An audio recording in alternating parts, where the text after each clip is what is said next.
Already நான் அம்மா வீட்டு பேக் சைடில் பலாப்பழம் அந்த மரம் காமிச்சிருக்கேன். அதில் இருக்கிற பலாப்பழம் காமிச்சிருக்கிறேன். மாமரம், வாழை மரம், கொய்யா மரம் எல்லாமே நான் உங்களுக்கு காமிச்சிருக்கிறேன்.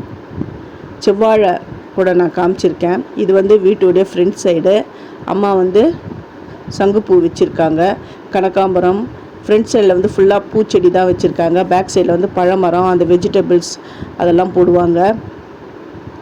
இந்த சங்குப்பூ ஆல்ரெடி இந்த சங்குப்பூவை வச்சு நான் கலர் கொழுக்கட்டை நான் செஞ்சுருக்கேன். அப்புறம் சங்குப்பூ டீயும் நான் போட்டிருக்கேன். அதை நீங்கள் என்னுடைய சேனலில் போய்ட்டு பாருங்கள். இந்த பக்கம் வந்து இது வந்து அடுக்கு சங்கு. இந்த பூவை பறித்து நான் உங்களுக்கு கலர்ஃபுல்லாக நல்லா இடியாப்பம் புட்டுலாம் வரப்போகிற வீடியோவில் அந்த ரெசிபிஸ்லாம் நான் போடுறேன்.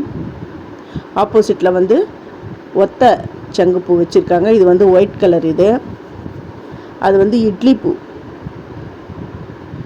ஒத்த சங்குப்பூ. அப்புறம் ரோஜா வச்சுருக்காங்க.